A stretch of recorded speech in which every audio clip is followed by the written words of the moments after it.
Pasta 1. Lei 1. Não ofusque o brilho do mestre. Julgamento. Faça sempre com que as pessoas acima de você se sintam confortavelmente superiores. Querendo agradar ou impressionar, não exagere exibindo seus próprios talentos, ou poderá conseguir o contrário, inspirar medo e insegurança.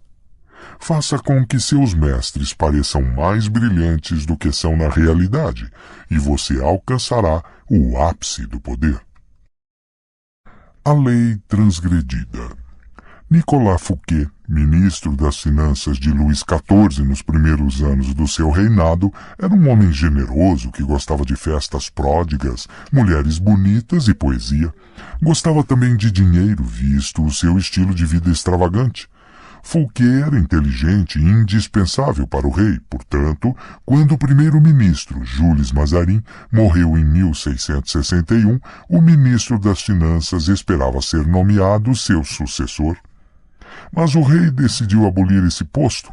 Este e outros sinais levaram Fouquet a desconfiar de que estava perdendo prestígio, e ele então decidiu agradar ao rei organizando a festa mais espetacular jamais vista no mundo.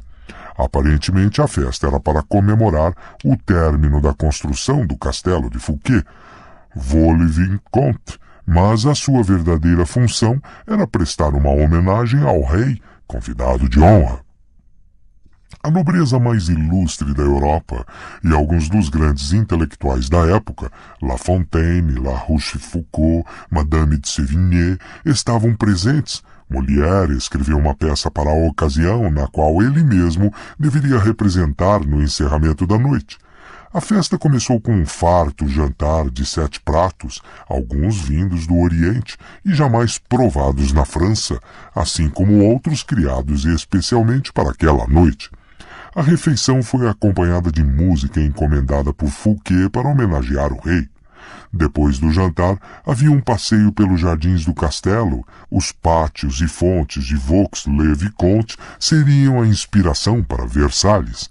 Fouquet acompanhou pessoalmente o jovem rei pelos canteiros de flores e arbustos alinhados geometricamente.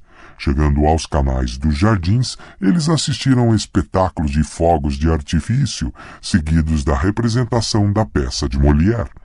A festa entrou pela noite adentro e todos concordaram que nunca tinham visto nada mais espantoso. No dia seguinte, Fouquet foi preso pelo chefe dos mosqueteiros do rei, D'Artagnan. 3 meses depois, foi a julgamento sob a acusação de ter roubado o tesouro do país. Na verdade, a maior parte do roubo de que estava sendo acusado ele havia cometido em benefício do rei e com a sua permissão. Fouquet foi considerado culpado e enviado para a prisão mais isolada da França, no alto dos Pirineus, onde passou os últimos 20 anos da sua vida na solitária. Interpretação. Luís XIV, o Rei Sol, era um homem orgulhoso e arrogante que desejava ser o centro das atenções sempre. Não suportava ser superado em prodigalidade por ninguém, e certamente não por seu ministro das Finanças. Para o lugar de Fouquet, Luís escolheu Jean-Baptiste Colbert, um homem famoso por sua parcimônia e por promover as festas mais insípidas de Paris. Colbert garantiu que todo o dinheiro liberado do tesouro fosse parar direto nas mãos de Luís. Com o dinheiro, Luís construiu um palácio ainda mais magnífico do que o de Fouquet, o glorioso Palácio de Versalhes. Ele usou os mesmos arquitetos, decoradores e paisagistas, e em Versalhes, Luís deu festas ainda mais extravagantes do que aquela que custou a Fouquet a sua liberdade. Vamos examinar a situação. Na noite da festa, quando Fouquet ia apresentando a Luís um espetáculo após outro, cada um mais imponente do que o anterior, ele imaginava estar demonstrando a sua lealdade e devoção ao rei. Não só ele achava que a festa o faria cair de novo nas graças do rei, como pensava que ela mostraria o seu bom gosto, as suas relações e popularidade, tornando uma figura indispensável ao rei e provando que ele seria um excelente primeiro-ministro. Mas, Cada novo espetáculo, cada sorriso de apreço dos convidados dirigido a Fouquet fazia Louis achar que seus próprios amigos e súditos estavam mais encantados com o ministro das Finanças do que com o próprio rei, e que Fouquet estava, na verdade, ostentando a sua riqueza e poder. Em vez de lisonjear Luís XIV, a sofisticada festa de Fouquet ofendeu a vaidade do rei. Luís não reconheceria isso diante de ninguém, é claro. Pelo contrário, ele encontrou uma desculpa conveniente para se livrar do homem que, inadvertidamente, o fizera se sentir inseguro.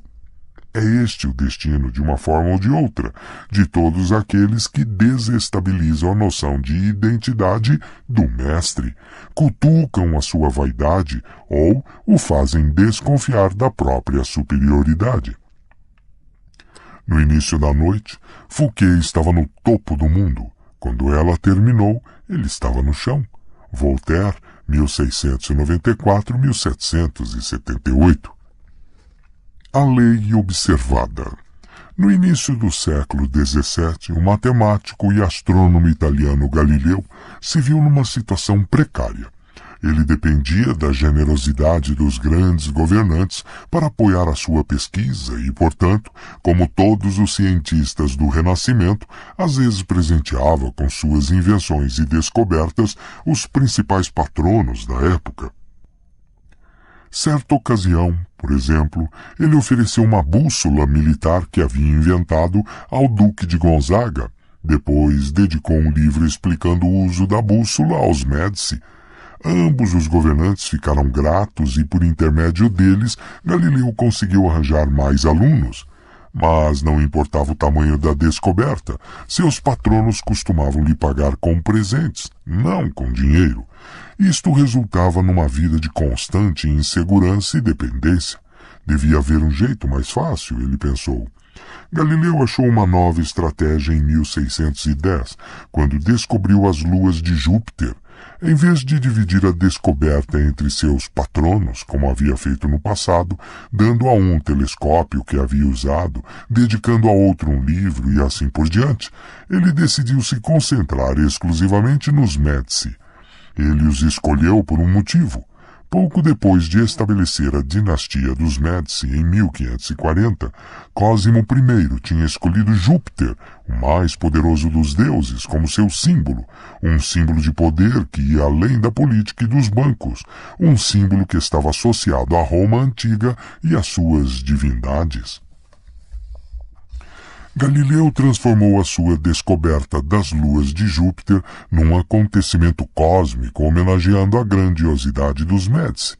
Logo após a descoberta, ele anunciou que as estrelas brilhantes, as luas de Júpiter, se apresentaram nos céus ao seu telescópio ao mesmo tempo em que Cosimo II era entronizado. Ele disse que o número de luas, 4, se harmonizavam com o número dos Médici. Cosimo II tinha 13 irmãos, e que as luas giravam em torno de Júpiter, como estes 4 filhos giravam em torno de Cosimo I, fundador da dinastia. Mais do que uma coincidência, isto mostrava que os próprios céus refletiam a ascendência da família Médici. Depois de dedicar a descoberta aos Médici, Galileu encomendou um emblema representando Júpiter sentado numa nuvem com as 4 estrelas girando em torno dele, e o presenteou a Cosimo II como um símbolo do seu vínculo com as estrelas. Em 1610, Cosimo II nomeou Galileu filósofo e matemático oficial da corte com um ótimo salário. Para um cientista, este era o golpe da sua vida. Os dias de mendicância por um patrocínio tinham chegado ao fim. Interpretação. De uma só tacada, Galileu ganhou mais com sua nova estratégia do que com todos os anos de mendicância. A razão é simples. Todos os mestres querem brilhar mais do que os outros. Eles não estão preocupados com a ciência ou a verdade empírica ou a mais recente invenção. Estão interessados no seu próprio nome e na sua própria glória. Galileu deu aos Médici infinitamente mais glória associando o nome deles às forças cósmicas do que fazendo-os patronos de alguma nova engenhoca ou descoberta científica. Os cientistas não estão livres dos caprichos da vida na corte e da proteção de um patrono. Eles também precisam servir a senhores que controlam os cordões da bolsa, e os seus grandes poderes intelectuais podem fazer o senhor se sentir inseguro, como se estivesse ali apenas para suprir fundos, uma tarefa feia, ignóbil. O produtor de uma grande obra quer sentir que é mais do que apenas o financiador. Ele quer parecer criativo e poderoso e também mais importante do que a obra produzida em seu nome. Em vez de insegurança, você deve lhe dar glória. Galileu não desafiou a autoridade intelectual dos Médici com a sua descoberta, ou os fez se sentirem inferiores de alguma forma. Ao associá-los com as estrelas, ele os fez resplandecer fulgurantes entre as cortes italianas. Ele não ofuscou o brilho do seu senhor, ele o fez brilhar mais do que todos. As chaves do poder. Todos têm as suas inseguranças. Quando você se expõe ao mundo e mostra os seus talentos, é natural que isso desperte todos os tipos de ressentimentos, invejas e outras manifestações de insegurança. É de se esperar que isto aconteça. Você não pode passar a vida se preocupando com os sentimentos mesquinhos dos outros. Mas com quem está acima de você, é preciso adotar outra abordagem. Quando se trata de poder, brilhar mais do que o mestre talvez seja o maior erro. Não se iluda pensando que a vida mudou muito desde a época de Luís XIV e dos Médici. Quem conquista um alto status na vida é como os reis e as rainhas, quer se sentir seguro da sua posição e superior aos que o cercam em inteligência, perspicácia e charme.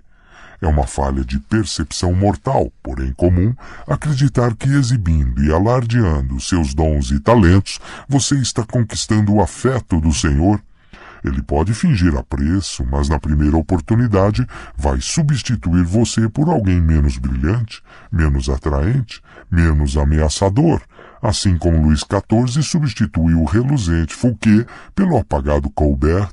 E como no caso de Luís XIV, ele não admitirá a verdade, mas arranjará uma desculpa para se livrar da sua presença. Esta lei implica duas regras que você precisa entender. Primeiro, é possível inadvertidamente brilhar mais do que o Senhor, sendo simplesmente você mesmo. Existem senhores que são mais inseguros do que outros, monstruosamente inseguros. Você pode naturalmente brilhar mais do que eles com seu charme e sua graça. Ninguém possuía mais talentos naturais do que Astor Manfred, príncipe de Faenza, o mais belo de todos os jovens príncipes da Itália. Ele cativava seus súditos com sua generosidade e espírito liberal. Em 1500, César Borgia sitiou Faenza. Quando a cidade se rendeu, os cidadãos esperaram o pior do cruel Borgia, que, entretanto, resolveu poupá-la. Ele simplesmente ocupou a sua fortaleza, não executou nenhum dos seus cidadãos e permitiu que o príncipe Manfred, com 18 anos na época, permanecesse com sua corte em total liberdade. Mas, poucas semanas depois, os soldados arrastaram Astor e Manfred para uma prisão romana. Passou-se um ano e o seu corpo foi pescado no rio Tibre, com uma pedra amarrada no pescoço. Borgia justificou o ato terrível com uma história inventada de traição e conspiração, mas o verdadeiro problema foi que ele era notoriamente fútil e inseguro. O jovem brilhava mais do que ele sem fazer nenhum esforço. Devido aos talentos naturais de Manfred, a sua simples presença fazia Borgia parecer menos atraente e carismático. A lição é simples. Se não for possível evitar ser charmoso e superior, você deve aprender a evitar esses monstros de vaidade. É isso, ou descobrir um jeito de apagar as suas boas qualidades quando estiver na companhia de um César Borgia. Segundo, não imagine que pode fazer tudo o que quiser porque o Senhor gosta de você. Livros inteiros poderiam ser escritos sobre favoritos que caíram em desgraça por considerar garantido seu status, por ousar brilhar. No Japão do final do século XVI, o favorito do imperador Hideyoshi era um homem chamado Sen no Rikyu, principal artista da cerimônia do chá, que tinha se tornado uma obsessão da nobreza. Ele era um dos conselheiros de maior confiança de Hideyoshi, tinha o seu próprio apartamento no palácio e era homenageado por todo o Japão. Mas, em 1591, Hideyoshi mandou prendê-lo e condenou-o à morte. Rikyu preferiu se suicidar. A causa desta repentina mudança de sorte foi descoberta mais tarde. Parece que Rikyu, antes um camponês e depois favorito da corte, tinha mandado esculpir uma estátua de madeira retratando-o de sandálias, sinal de nobreza, e com uma pose arrogante. Ele tinha mandado colocar a estátua no templo mais importante dentro dos muros do palácio, bem à vista da realeza que costumava passar por ali. Para Hideyoshi, isto significava que Rikyu não tinha senso de limite. Presumindo ter os mesmos direitos da mais alta nobreza, ele se esqueceu de que a sua posição dependia do imperador e chegou a acreditar que a havia conquistado por si próprio.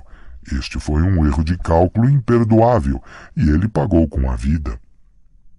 Lembre-se do seguinte: não considere garantida sua posição e jamais deixe que um favor recebido lhe suba à cabeça.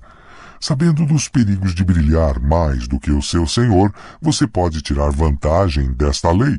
Primeiro, você precisa elogiar e cortejar o seu senhor. A bajulação explícita pode ser eficaz, mas tem seus limites.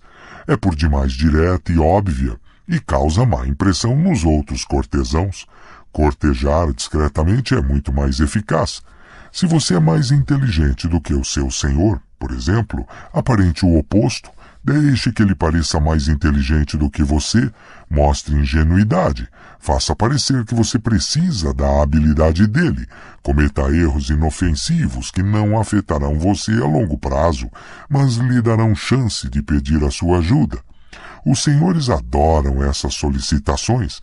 O mestre que não conseguir presenteá-lo com a sua experiência pode deixar cair sobre você a sua ira e a sua má vontade. Se as suas ideias são mais criativas do que as do seu mestre, atribua-as a ele da maneira mais pública possível. Deixe claro que o seu conselho está simplesmente repetindo um conselho dele. Se você for mais esperto do que o seu mestre, tudo bem representar o papel de bobo da corte, mas não o faça parecer frio e mal-humorado em comparação. Apague um pouco seu senso de humor, se necessário, e descubra como fazer parecer que é ele que está divertindo e alegrando os outros. Se você for naturalmente mais sociável e generoso do que seu senhor, atenção para não ser a nuvem que vai toldar o seu brilho aos olhos dos outros. Ele deve parecer como o sol em torno do qual todos giram, irradiando poder e brilho, o centro das atenções. Se você for responsável por distraí-lo, a exibição dos seus meios limitados conquistará a simpatia dele. Qualquer tentativa de impressioná-lo com a sua graça e generosidade pode ser fatal. Aprenda com Fouquet ou arque com as consequências. Em todos estes casos, não é fraqueza disfarçar a sua força se no final eles o levarem ao poder. Deixando que os outros empanem o seu brilho, você permanece no controle da situação, em vez de ser vítima da insegurança deles. Isto será muito útil no dia em que você decidir elevar o seu status inferior. Se, como Galileu, você conseguir que o seu senhor brilhe ainda mais aos olhos dos outros, então você é um enviado dos deuses e será imediatamente promovido. Imagem. As estrelas no céu. Só pode haver um sol de cada vez. Não ofusque a luz do sol, ou rivalize com seu brilho. Pelo contrário, vá desaparecendo no céu e descubra como tornar mais intensa a luz do mestre. Autoridade. Evite brilhar mais do que o Senhor. Toda superioridade é odiosa, mas a superioridade de um súdito com relação ao seu príncipe não só é estúpida como fatal. Esta é uma lição que as estrelas no céu nos ensinam. Elas podem ser aparentadas com o sol e tão brilhantes quanto ele, mas nunca aparecem em sua companhia. Baltazar Gracian, 1601-1658.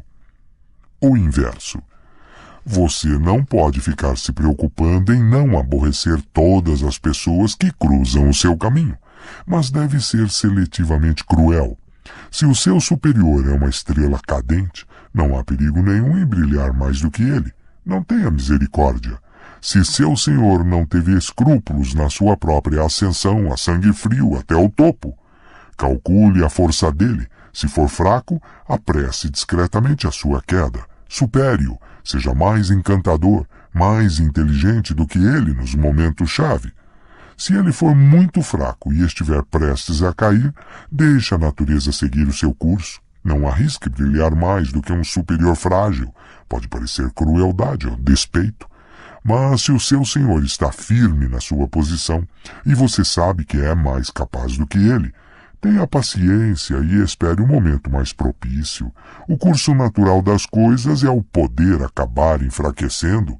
O seu senhor cairá um dia, e se jogar direito, você vai sobreviver, e um dia brilhar mais do que ele. Pasta 2, Lei 2. Não confie demais nos amigos. Aprenda a usar os inimigos. Julgamento. Cautela com os amigos. Eles o trairão mais rapidamente, pois são com mais facilidade levados à inveja. Eles também se tornam mimados e tirânicos, mas contrate um ex-inimigo e ele lhe será mais fiel do que um amigo, porque tem mais a provar. De fato, você tem mais o que temer por parte dos amigos do que dos inimigos. Se você não tem inimigos, descubra um jeito de tê-los. A lei transgredida. Em meados do século IX, um jovem chamado Miguel III assumiu o trono do Império Bizantino. Sua mãe, a imperatriz Teodora, fora banida para um convento e seu amante, Teoctisto, assassinado. Encabeçando a conspiração para depor Teodora e colocar no trono Miguel, estava o tio de Miguel, Bardas, homem inteligente e ambicioso. Miguel era agora um jovem e inexperiente soberano, rodeado de conspiradores, assassinos e devassos. Neste momento de perigo, ele precisava de alguém em quem pudesse confiar para seu conselheiro, e pensou em Basílio, seu melhor amigo. Basílio não tinha nenhuma experiência em governo e política. De fato, ele era o chefe dos estábulos reais, mas tinha provado seu amor e gratidão diversas vezes. Os dois haviam se conhecido há poucos anos, quando Miguel estava visitando os estábulos na hora em que um cavalo selvagem se soltou. Basílio, jovem cavalariço de uma família de camponeses da Macedônia, salvou a vida de Miguel. A força e a coragem do rapaz impressionaram Miguel, que imediatamente elevou Basílio da sua função obscura de treinador de cavalos para de chefe dos estábulos. Ele cobriu o amigo de presentes e favores e os dois se tornaram inseparáveis. Basílio foi mandado para a melhor escola de Bizâncio e o rude camponês se transformou num cortesão culto e sofisticado. Agora Miguel era imperador e precisava de alguém fiel. A quem mais ele poderia confiar o posto de camareiro-mor e conselheiro-chefe, senão ao jovem que lhe devia tudo? Basílio poderia ser treinado para a função e Miguel o amava como a um irmão. Ignorando os conselhos de quem recomendava Bardas, muito mais qualificado, Miguel preferiu o amigo. Basílio aprendeu bem e em breve estava aconselhando o imperador em todas as questões de Estado. O único problema parecia ser o dinheiro. Basílio nunca tinha o suficiente. A exposição aos esplendores da corte bizantina o tornaram ávido pelos privilégios do poder. Miguel dobrou, depois triplicou o seu salário, deu-lhe um título de nobreza e o casou com sua própria amante, Eudóxia Ingerina. Um amigo e conselheiro tão confiável valia qualquer preço. Mas os problemas não pararam por aí. Bardas estava chefiando o exército e Basílio convenceu Miguel de que o homem era ambicioso demais. Com a ilusão de que poderia controlar o sobrinho, Bardas havia conspirado para colocá-lo no trono e poderia conspirar novamente, desta vez para se livrar de Miguel e assumir ele mesmo a coroa. Basílio destilou veneno nos ouvidos de Miguel até que o imperador concordou em mandar assassinar o tio. Durante uma importante corrida de cavalos, Basílio se acercou de Bardas no meio da multidão e matou-o com uma punhalada. Logo depois, Basílio pediu para substituir Bardas no posto de chefe do exército, de onde poderia controlar o reino e sufocar as rebeliões. E isso lhe foi concedido. Ora, o poder e a riqueza de Basílio só aumentavam, e passado algum tempo Miguel, em dificuldades financeiras por causa das suas próprias extravagâncias, pediu ao amigo que lhe devolvesse parte do dinheiro que durante vários anos lhe emprestara.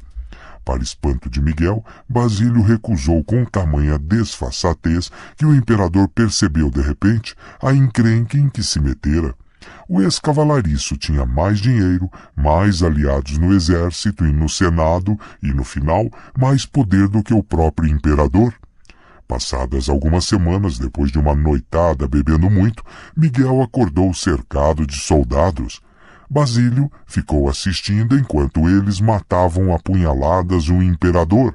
E aí, proclamando-se imperador, ele atravessou a cavalo as ruas de Bizâncio, brandindo a cabeça do seu ex-benfeitor e melhor amigo, espetada numa lança. Interpretação.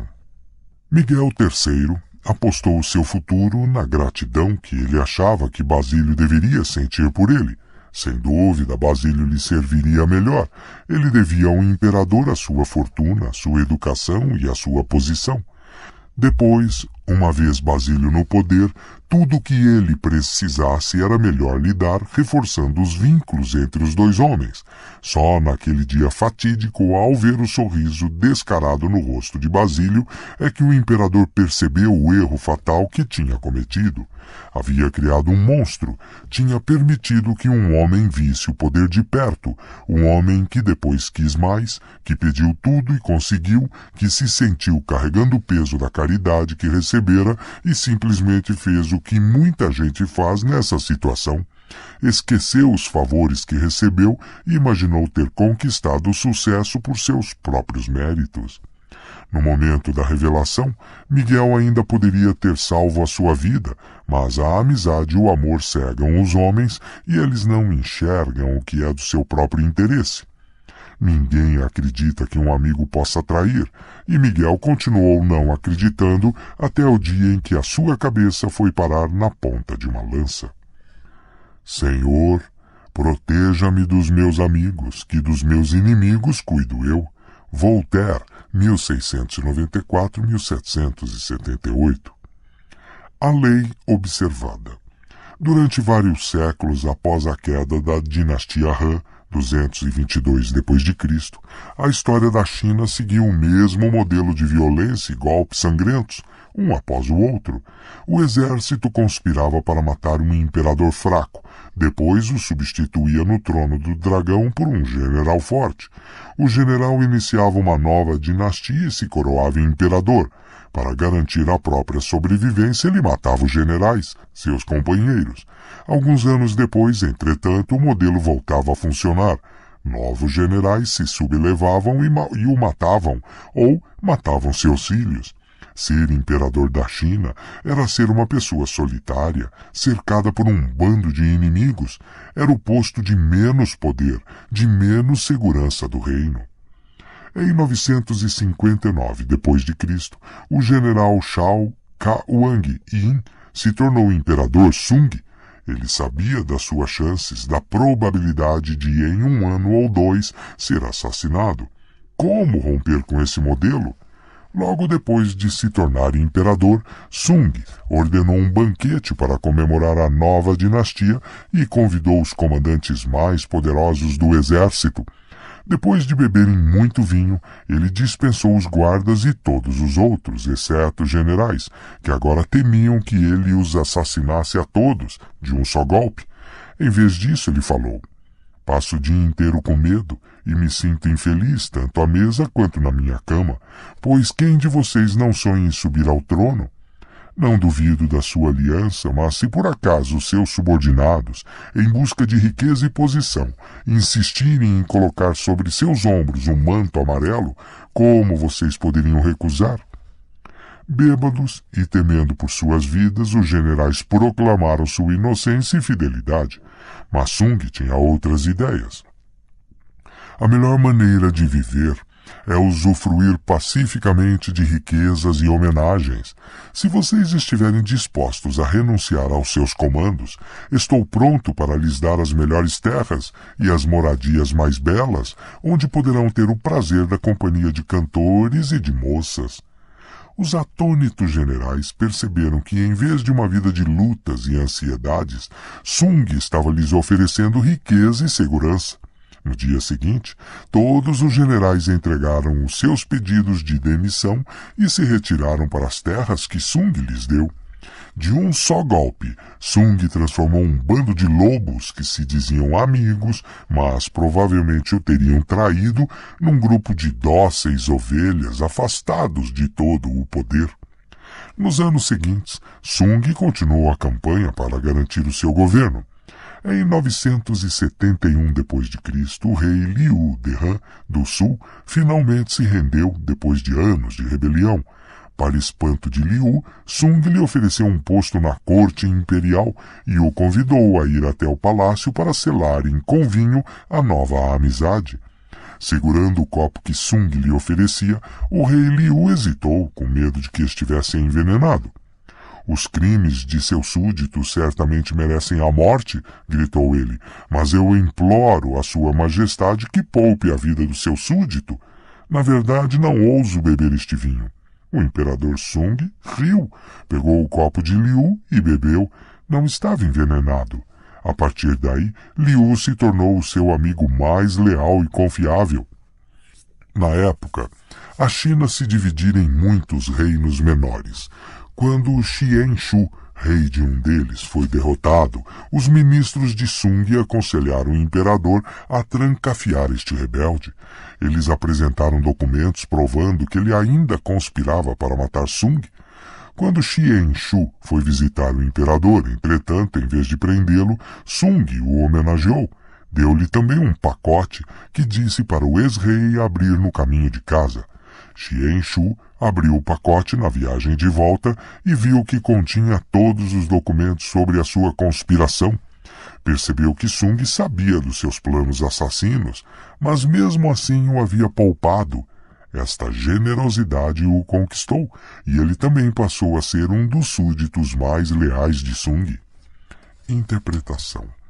Um provérbio chinês compara os amigos aos dentes e mandíbulas de um animal perigoso. Se você não tomar cuidado, eles acabam mastigando você. O imperador Sung conhecia as mandíbulas por entre as quais estava passando ao assumir o trono. Seus amigos, entre aspas, no exército, o mastigariam como um pedaço de carne, e se ele conseguisse sobreviver, seus amigos no governo o jantariam. O imperador Sung não quis saber de truques com amigos, subornou os colegas generais com esplêndidas terras e os manteve afastados. Esse foi um jeito bem melhor de enfraquecê-los sem os matar, o que só levaria os outros generais a buscar vingança. E Sung não quis nada com ministros amistosos. Com mais frequência, eles acabariam bebendo seu famoso copo de vinho. Em vez de confiar em amigos, Sung usou seus inimigos um após o outro, transformando-os em súditos muito mais confiáveis.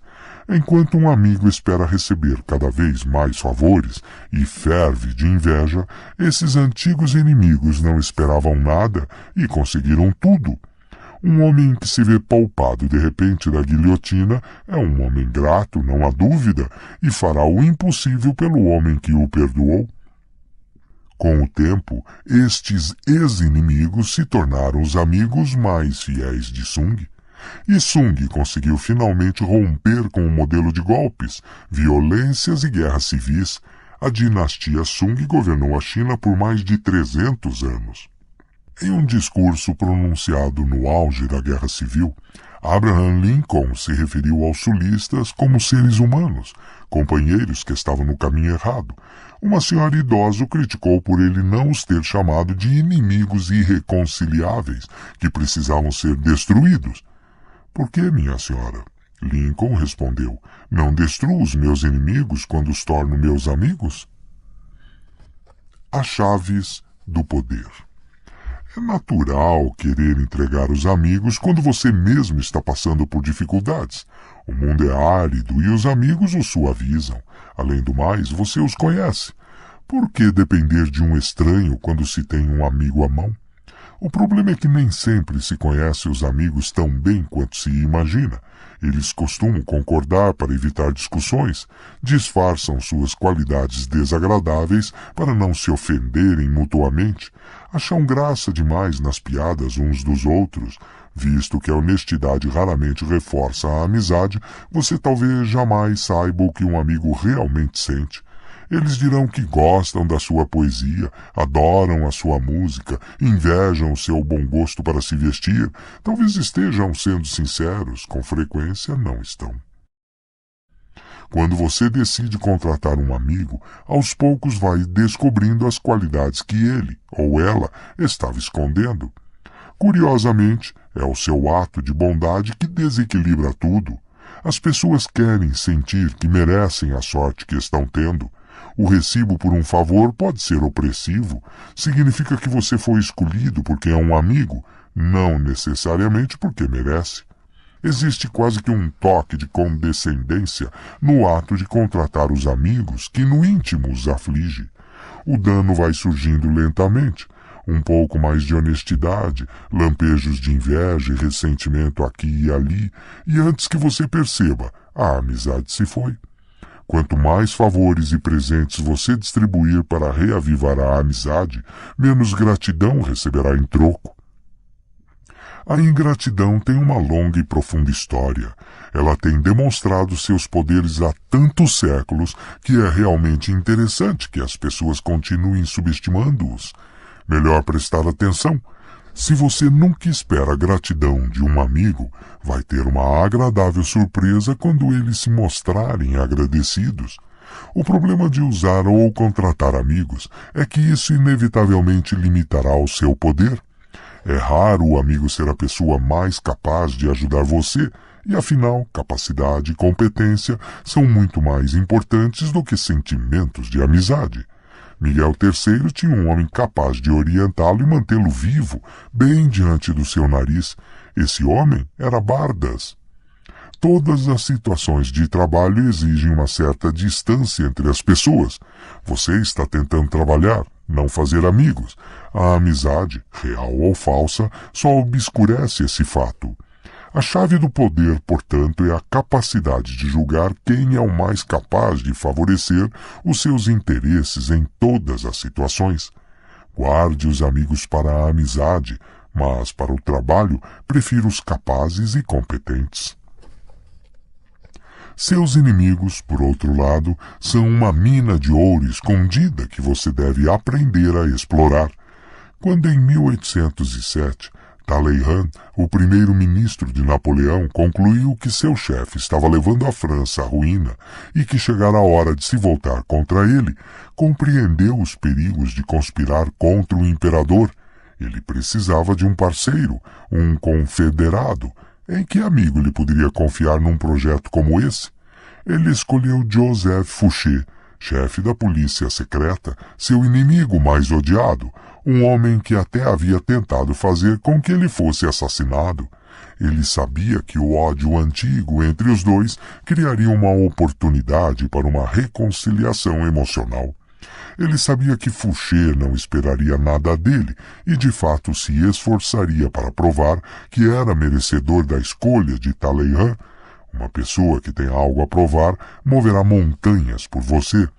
Finalmente, ele sabia que este relacionamento com Fouché se basearia no interesse pessoal mútuo e não estaria contaminado por sentimentos pessoais. A escolha se mostrou perfeita. Embora os conspiradores não conseguissem depor Napoleão, a união desses parceiros poderosos, mas improváveis, gerou muito interesse pela causa. Lentamente começou a se espalhar a oposição ao imperador, e a partir daí, Talleyrand e Fouché tiveram um proveitoso relacionamento de trabalho. Sempre que possível, faça as pazes com o inimigo e insista em colocá-lo a seu serviço. Como disse Lincoln, você destrói o inimigo quando faz dele um amigo. Em 1971, durante a Guerra do Vietnã, Henry Kissinger foi alvo de uma tentativa frustrada de sequestro, uma conspiração envolvendo, entre outros, os famosos padres antibelicistas, os irmãos Berrigan, 4 outros padres católicos e 4 freiras. Em particular, sem informar ao serviço secreto ou ao Departamento de Justiça, Kissinger combinou um encontro num sábado de manhã com 3 dos supostos sequestradores, explicando aos seus convidados que tiraria a maior parte dos soldados americanos do Vietnã em meados de 1972. Ele os fascinou, ganhou deles uns botões com os dizeres "Sequestre Kissinger", e um continuou seu amigo durante anos, visitando-o em diversas ocasiões. Esta não foi uma manobra isolada. A política de Kissinger era trabalhar com os que discordavam dele. Os colegas comentavam que ele parecia se dar melhor com seus inimigos do que com seus amigos. Sem inimigos à nossa volta, ficaríamos preguiçosos. Um inimigo nos calcanhares aguça a nossa percepção, nos mantém concentrados e alertas. Às vezes, então, é melhor usar os inimigos como inimigos mesmo, em vez de transformá-los em amigos ou aliados. Mao Tse-tung via o conflito como um elemento-chave na sua abordagem ao poder. Em 1937, os japoneses invadiram a China, interrompendo a guerra civil entre os comunistas de Mao e seus inimigos, os nacionalistas. Temendo que os japoneses acabassem com eles, alguns líderes comunistas defendiam a ideia de deixar os nacionalistas lutando com os japoneses e usar esse tempo para se recuperar. Mao discordou. Os japoneses não poderiam derrotar e ocupar um país tão vasto quanto a China por muito tempo. Depois que eles saíssem, os comunistas estariam enferrujados se ficassem muitos anos fora de combate e estariam despreparados para reabrir a luta contra os nacionalistas.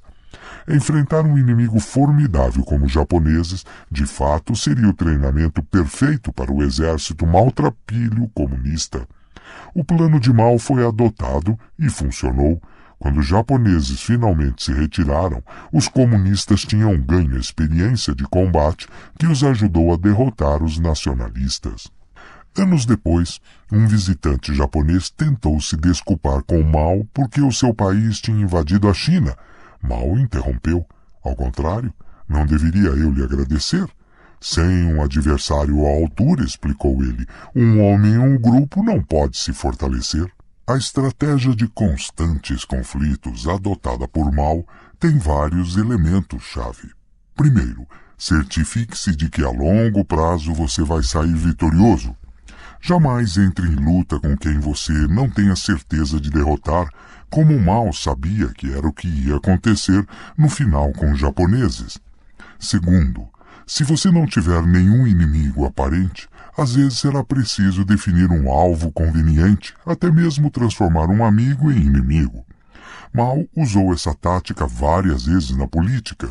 Terceiro, use esses inimigos para esclarecer melhor ao público a sua causa, até estruturando-a como uma luta entre o bem e o mal.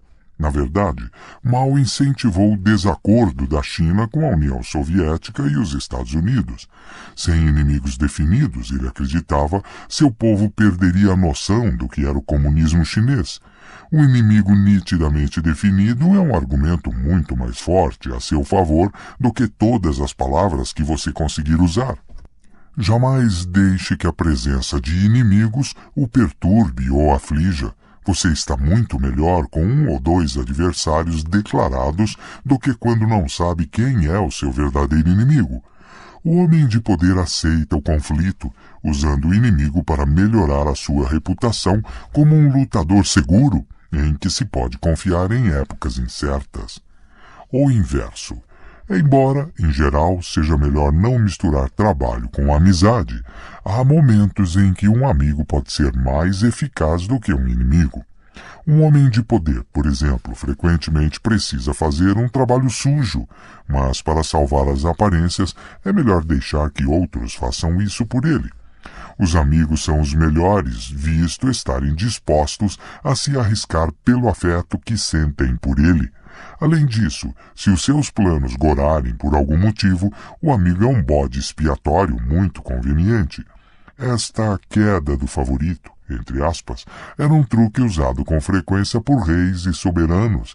Eles deixavam que o seu melhor amigo na corte assumisse a responsabilidade por um erro, visto que o público não acreditaria que eles deliberadamente sacrificassem um amigo com esse propósito. É claro que depois de fazer essa jogada, você perdeu o seu amigo para sempre.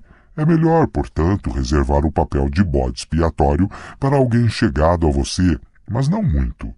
Finalmente, o problema de trabalhar com amigos é que isso confunde os limites e as distâncias que o trabalho exige. Mas se ambos os parceiros no arranjo compreendem os perigos envolvidos, um amigo pode ser muito eficaz. Você não deve jamais baixar a guarda nessa aventura. Entretanto, fique sempre atento a qualquer sinal de perturbação emocional, tal como inveja e ingratidão. Nada é estável no reino do poder, e mesmo os amigos mais chegados podem se transformar nos piores inimigos. Imagem. O perigo da ingratidão. Sabendo o que pode acontecer se você colocar o dedo na boca de um leão, é melhor não fazer isso.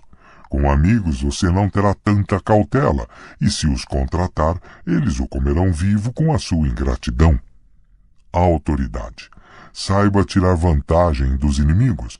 Você precisa aprender que não é pela lâmina que se segura a espada, mas pelo punho, para poder se defender. O sábio lucra mais com seus inimigos do que o tolo com seus amigos. Baltazar Gracian, 1601-1658. Notas. Para um bom inimigo, escolha um amigo. Ele sabe onde atacar.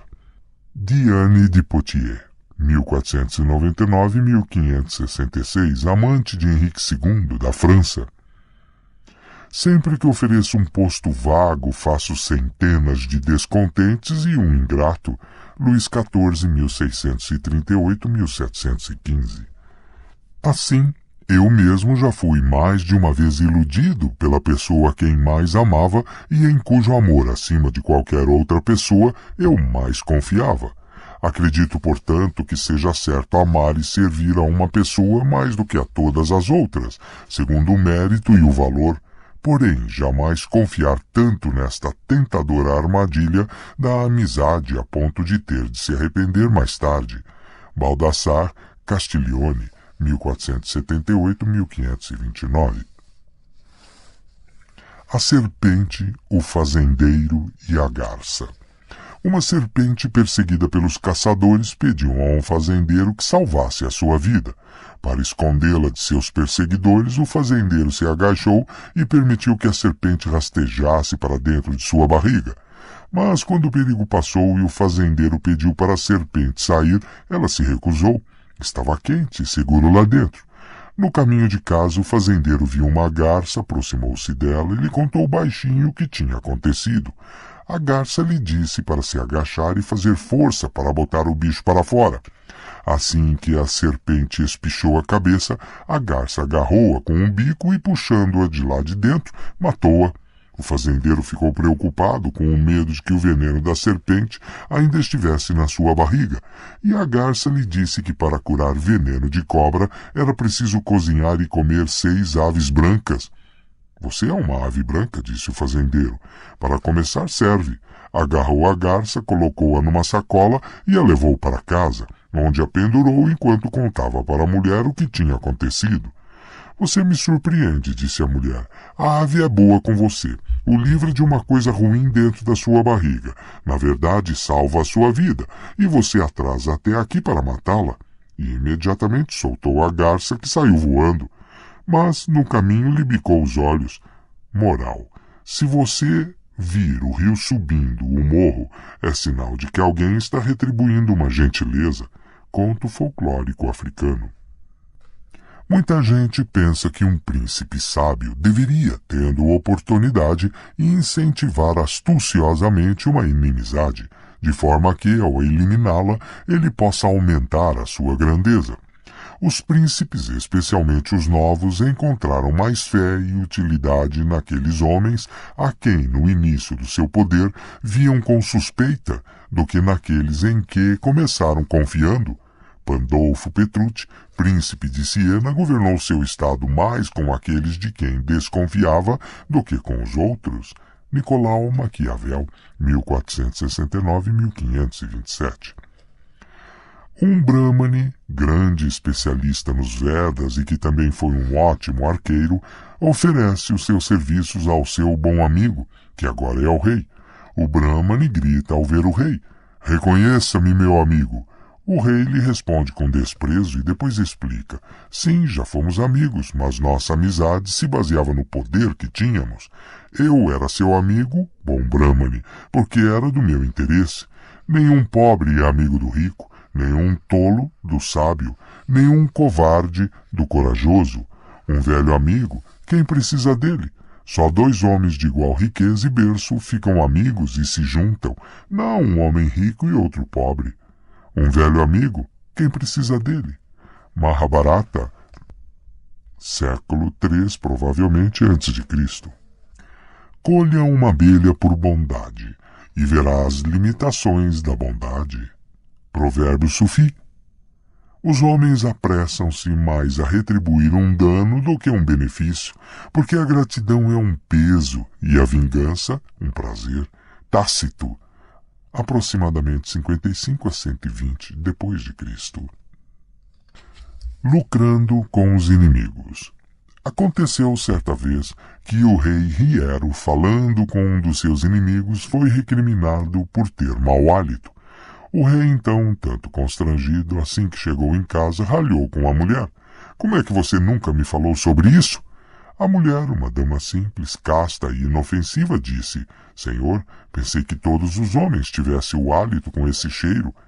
É óbvio, portanto, que as faltas mais evidentes aos sentidos, vulgares e físicas, ou notórias ao mundo, as ficamos sabendo mais rápido pelos inimigos do que por amigos e familiares. Plutarco, aproximadamente 46 a 120 depois de Cristo. Pasta 3. Lei 3. Oculte as suas intenções. Julgamento. Mantenha as pessoas na dúvida e no escuro, jamais revelando o propósito de seus atos. Não sabendo o que você pretende, não podem preparar uma defesa. Leve-as pelo caminho errado até bem longe, envolva-as em bastante fumaça, e quando elas perceberem as suas intenções, será tarde demais. Parte 1. Use objetos de desejo e pistas falsas para enganar os outros. Se em algum momento da sua fraude as pessoas tiverem a mais leve desconfiança quanto às suas intenções, estará tudo perdido. Não lhes dê oportunidade de perceber o que você pretende. Disfarce colocando pistas falsas pelo caminho. Use a falsa sinceridade. Envie sinais ambíguos. Invente objetos de desejo desorientadores. Incapazes de distinguir o falso do verdadeiro, elas não podem ver o seu objetivo real. A lei transgredida. Durante várias semanas, Ninon de Lenclos, a mais infame cortesã na França do século XVII, escutou pacientemente o Marquês de Sévigné explicar o seu esforço para conquistar uma bela, porém difícil, jovem condessa. Ninon estava na época com 62 anos e era mais do que experiente em questões de amor. O Marquês era um rapaz de 22 anos, simpático, arrojado, mas totalmente sem experiência em romances. No início, Ninon achou divertido ouvir o Marquês contar os seus erros, mas acabou se cansando. Incapaz de suportar a inépcia em qualquer esfera, muito menos quando se tratava de seduzir uma mulher, ela resolveu colocar o rapaz sob as suas asas. Primeiro, ele tinha de compreender que esta era uma guerra, e que a bela condessa era uma cidadela a qual ele deveria fazer o cerco com o mesmo cuidado de um general. Cada passo deveria ser planejado e executado com a maior atenção a detalhes e nuances. Instruindo o Marquês para começar de novo, Ninon lhe disse para abordar a condessa com uma certa distância, com um ar de indiferença. Na próxima vez que os dois ficassem juntos, sozinhos, disse ela, ele deveria confiar na condessa como uma amiga, não como uma amante em potencial. Isso a despistaria.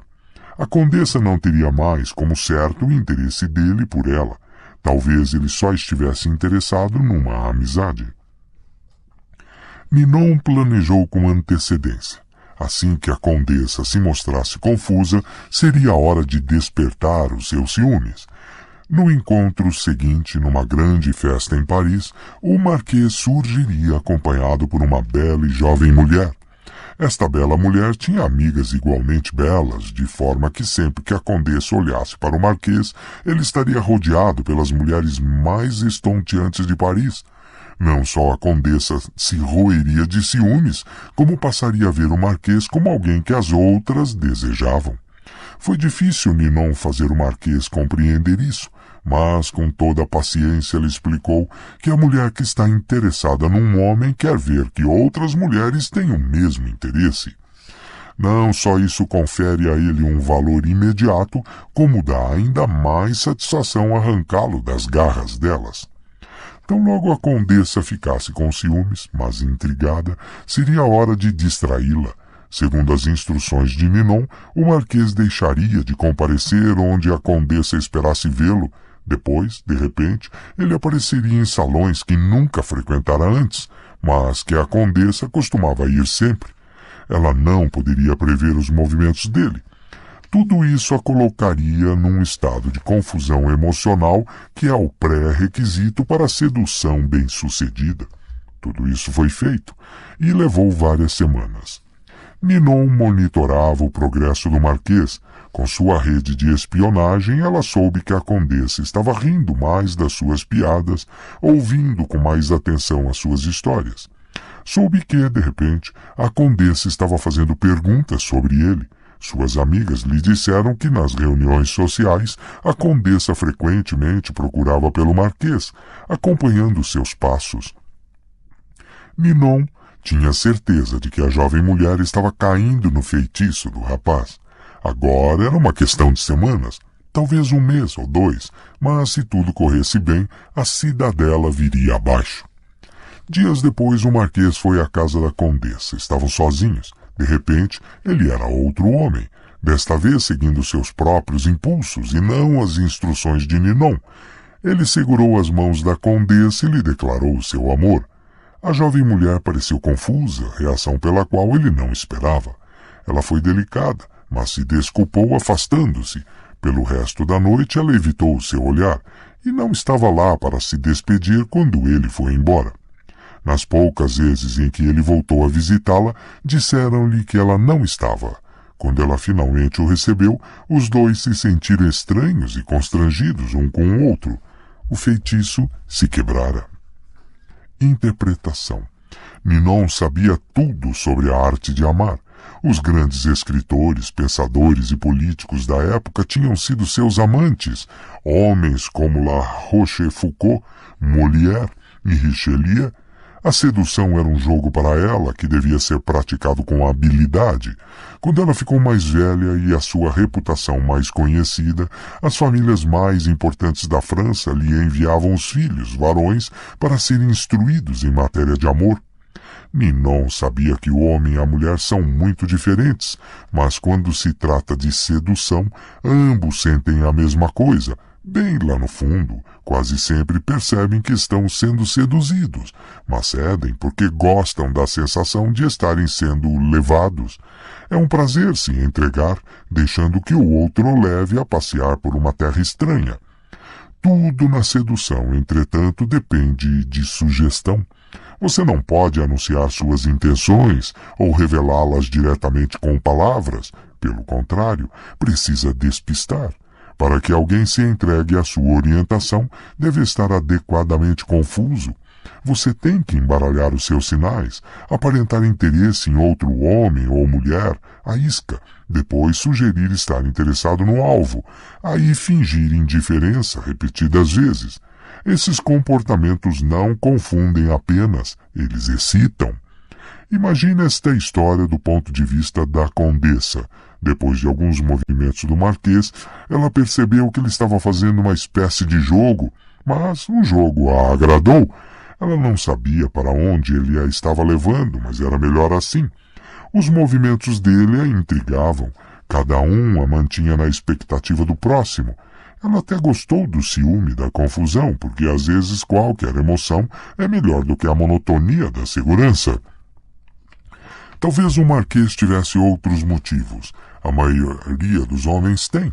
Mas ela estava disposta a esperar para ver, e provavelmente, se ele a tivesse feito esperar o bastante, o que ele estava pretendendo não teria importância. Assim que o marquês pronunciou a palavra fatídica, amor, entretanto, tudo mudou. Não era mais um jogo, era uma simples demonstração de paixão.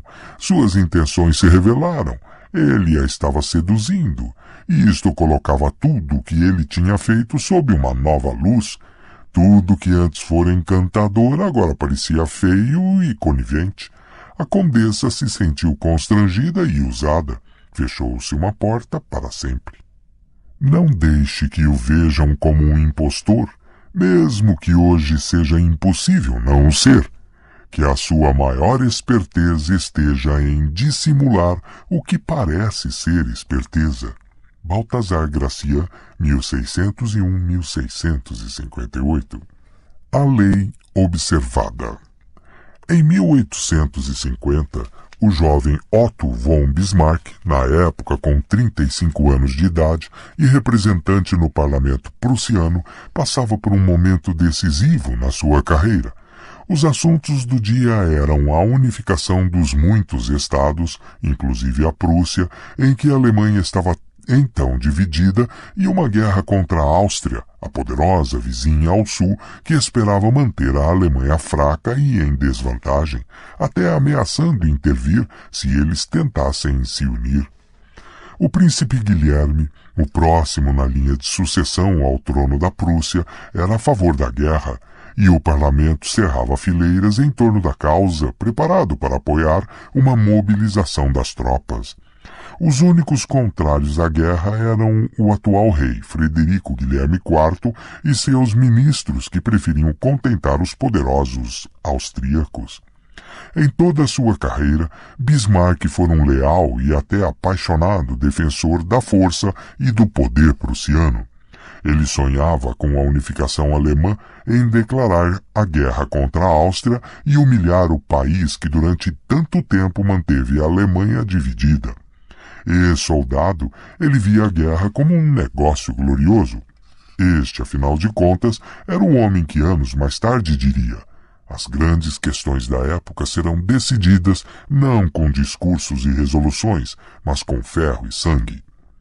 Patriota apaixonado e amante da glória militar, Bismarck, não obstante, no auge da febre da guerra, fez um discurso no parlamento que deixou todos atônitos. Desgraçado o estadista, disse ele, que faz guerra sem uma razão ainda válida quando a guerra terminar. Depois da guerra, todos verão essas mesmas questões de uma outra forma. Terão coragem de recorrer ao camponês que contempla as cinzas da sua fazenda, ao homem que ficou aleijado, ao pai que perdeu seus filhos. Não só Bismarck seguiu falando sobre a loucura desta guerra, como, o que é mais estranho, elogiou a Áustria e defendeu suas ações. E isto era contrário a tudo que ele havia defendido. As consequências foram imediatas. Bismarck era contra a guerra. O que significava isso?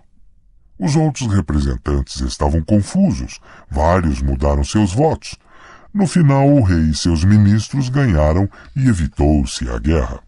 Pouco depois do notório discurso de Bismarck, o rei, agradecido por ele ter defendido a paz, nomeou um ministro de gabinete. Passado alguns anos, ele se tornou premier da Prússia. Neste papel, ele conduziu seu país e o rei, amante da paz, a uma guerra contra a Áustria, arrasando o antigo império e fundando um poderoso Estado alemão com a Prússia na chefia. Interpretação. Na época do seu discurso, em 1850, Bismarck fez vários cálculos.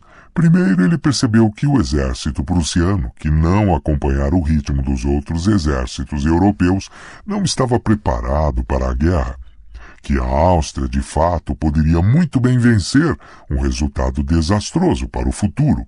Segundo, se Bismarck tivesse apoiado a guerra e eles perdessem, sua carreira estaria gravemente ameaçada.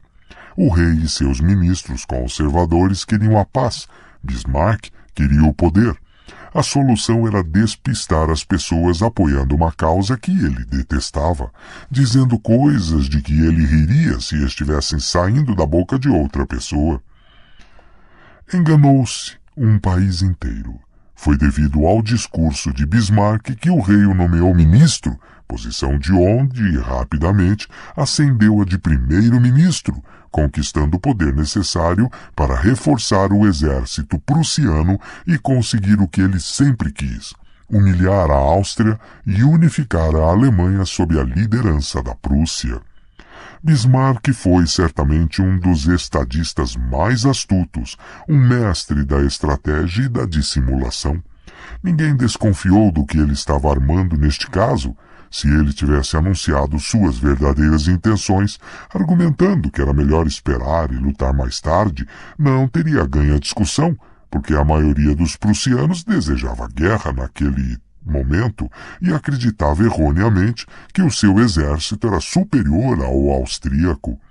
Se tivesse bajulado o rei, pedindo para ser nomeado ministro em troca de apoio à paz, também não teria tido sucesso.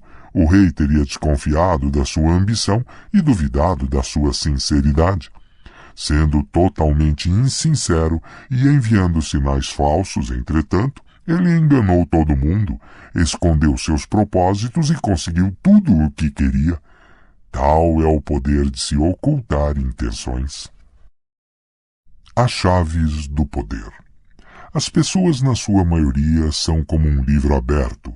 Elas dizem o que sentem, não perdem oportunidade de deixar escapar opiniões e, constantemente, revelam seus planos e intenções. Elas fazem isso por vários motivos. Primeiro, é fácil e natural querer sempre falar dos próprios sentimentos e planos para o futuro. É difícil controlar a língua e monitorar o que se revela.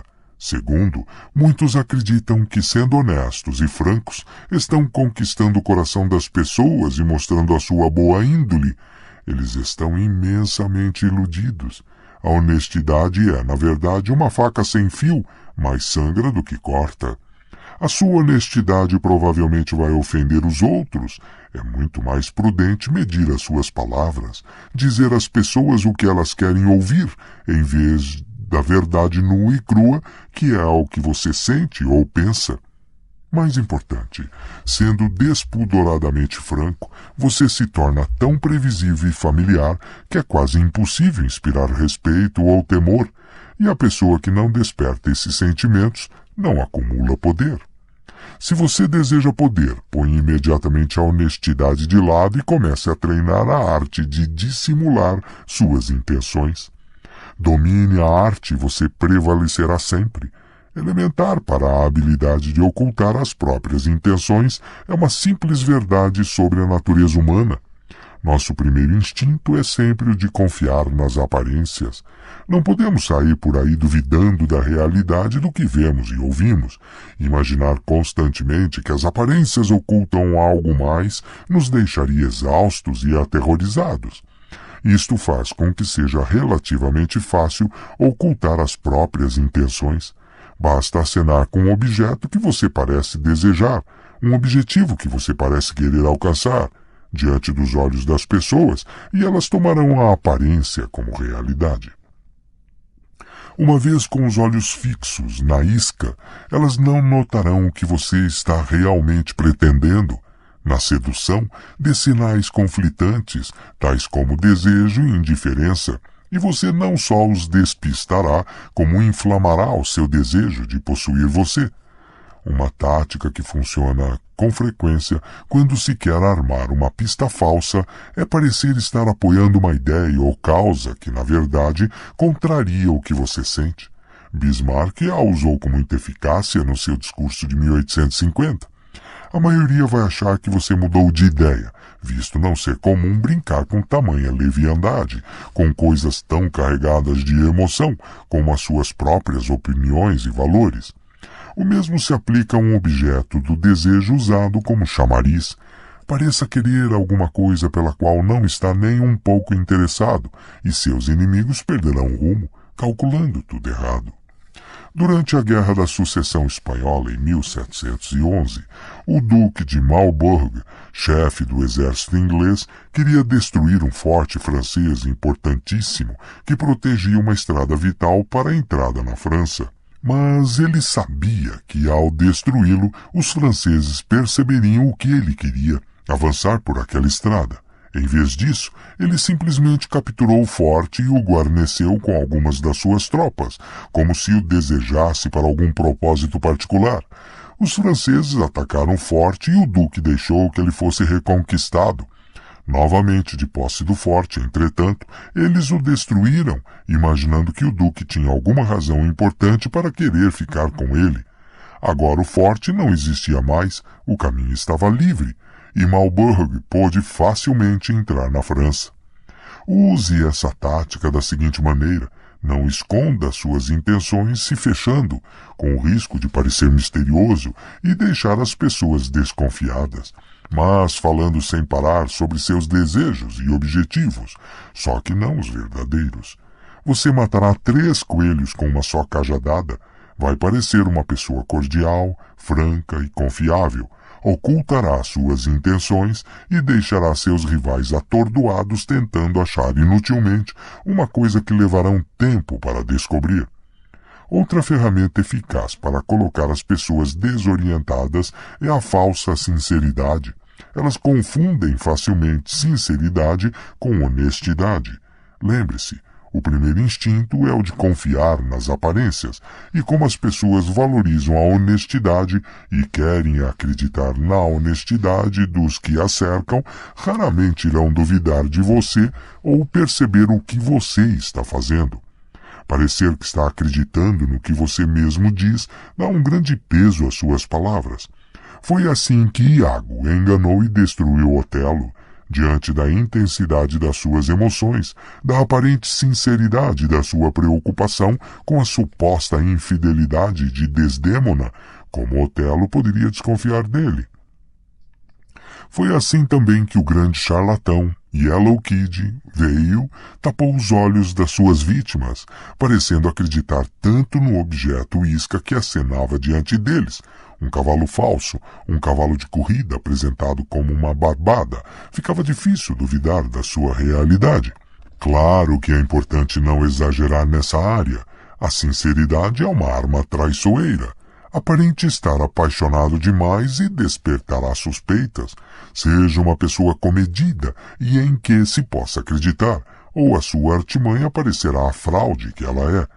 Para que a sua falsa sinceridade seja uma arma eficaz, ocultando as suas verdadeiras intenções, adote a fé na honestidade e na franqueza como valores sociais importantes. Faça isso da forma mais pública possível. Enfatize a sua posição quanto a isso, divulgando ocasionalmente alguma ideia sincera, mas só aquela realmente sem importância ou irrelevante, é claro. O ministro de Napoleão, Talleyrand, era mestre em despertar a confiança das pessoas, revelando um suposto segredo. Esta confiança fingida, a isca, despertava em seguida a confiança verdadeira do outro. Lembre-se, os maiores impostores fazem de tudo para encobrir suas virtudes traiçoeiras. Cultivam um ar de pessoa honesta numa área para disfarçar a sua desonestidade em outras. A honestidade é simplesmente mais uma isca no seu arsenal. Parte 2. Disfarce as suas ações entre cortinas de fumaça. Trapacear é sempre a melhor estratégia, mas as melhores trapaças exigem uma cortina de fumaça para distrair a atenção das pessoas do seu verdadeiro propósito. O exterior afável, com uma inescrutável cara de pau, é quase sempre a cortina de fumaça perfeita, escondendo suas intenções por trás do que é confortável e familiar. Se você conduzir a vítima por um caminho conhecido, ela não perceberá que você a está levando para uma armadilha. A lei observada. 1. Em 1910, um certo Sam Geisel, de Chicago, vendeu o seu armazém por aproximadamente $1 milhão. Acomodou-se numa semi-aposentadoria e ficou administrando as suas diversas propriedades. Mas, lá no fundo, sentia saudades dos velhos tempos de negociante. Um dia, um jovem chamado Joseph foi visitá-lo no seu escritório, querendo comprar um apartamento que ele estava vendendo. Geisel expôs os termos. O preço era $8 mil, mas ele queria apenas $2 mil de entrada. Disse que ia pensar, mas voltou no dia seguinte e propôs pagar os $8 mil à vista, em dinheiro, se Geisel esperasse uns 2 dias até ele encerrar um negócio em andamento. Mesmo semi-aposentado, um negociante esperto como Geisel ficou curioso para saber como arrumaria tanto dinheiro, mais ou menos uns $150 mil hoje, tão rápido. Parecia não querer dizer e mudava logo de assunto, mas Geisel insistiu. Finalmente, depois da garantia de sigilo, contou a seguinte história. Seu tio era secretário de um grupo de financistas multimilionários. Estes ricaços tinham comprado um pavilhão de caça em Michigan há uns 10 anos, pagando barato. Como não usavam o pavilhão há alguns anos, resolveram passá-lo adiante e pediram ao tio de para vender pelo preço que conseguisse. Por boas razões, pessoais, o tio vinha com raiva dos milionários há anos. Era sua chance de se vingar. Venderia a propriedade por $35 mil para um testa de ferro. Caberia descobrir. Os financistas eram ricos demais para se preocupar com um preço tão baixo. O testa de ferro, por sua vez, a venderia novamente pelo preço real, em torno de $155 mil. O tio e o terceiro homem dividiriam os lucros desta segunda venda. Era tudo legal e por uma boa causa, a legítima desforra do tio. Geisel não quis saber de mais nada, seria ele o testa de ferro. Relutava em envolvê-lo na história, mas Geisel não desistia. A ideia de um grande lucro, somada a uma pequena aventura, o fazia vibrar. Explicou que Geisel teria de dar os $35 mil em dinheiro para fazer o negócio. Milionário, Geisel disse que conseguiria isso num estalar de dedos. Finalmente cedeu e concordou em marcar um encontro com o tio, Geisel e os financistas, em Galesburg, Illinois. No trem para Galesburg, Geisel conheceu o tio, um homem impressionante, com quem discutiu avidamente sobre negócios. Também trouxe um companheiro, um homem meio barrigudo, chamado George Gross. Explicou a Geisel que era um treinador de boxe e Gross era um dos futuros campeões que ele treinava, e que tinha pedido a Gross para acompanhá-lo a fim de garantir que o lutador se mantivesse em forma. Como futuro campeão, Gross não impressionava muito, tinha os cabelos grisalhos e uma barriga de chope, mas Geisel estava tão entusiasmado com o negócio que nem deu bola para a flacidez do sujeito. Chegando em Galesburg, e o tio foram buscar os financistas enquanto Geisel esperava num quarto de hotel com Gross, que logo colocou seu calção de boxe. Como Gaze o olhava distraído, Gross começou a dar socos no ar, como se estivesse treinando com um adversário imaginário. Gaze estava tão distraído que não percebeu como o boxeador ficou ofegante minutos depois de começar o exercício, embora o seu estilo parecesse bastante real. Passou uma hora. Veio e o tio voltaram com os financistas, um grupo majestoso e intimidante de homens muito bem vestidos. A reunião correu tranquila e os financistas concordaram em vender o pavilhão para Gaze, que já tinha entrado em contato com um banco local para conseguir os $35.000. Resolvida esta parte insignificante do negócio, os financistas voltaram a se sentar em suas cadeiras e começaram a caçoar das altas finanças, falando de J.P. Morgan como se conhecessem o homem. Finalmente um deles notou o boxeador num dos cantos da sala. Veio e explicou o que ele estava fazendo ali. O financista falou que também tinha um boxeador no seu entourage e disse o seu nome. Veio, deu uma gargalhada e exclamou que o seu homem derrubava facilmente o deles. A conversa degenerou em discussão. Inflamado, Veio desafiou os homens para uma aposta. Os financistas concordaram logo e saíram para aprontar o seu homem para a luta no dia seguinte. Assim que eles saíram, o tio começou a gritar com Veio, bem na frente de Gaze. Eles não tinham dinheiro da aposta, e quando os financistas descobrissem, o tio iria para a rua. Veio desculpou-se por tê-lo colocado nessa confusão, mas ele tinha um plano.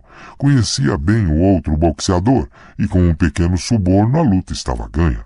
Mas de onde viria o dinheiro para a aposta? O tio retrucou. Sem ele estariam mortos. Finalmente Gaze o deu um basta.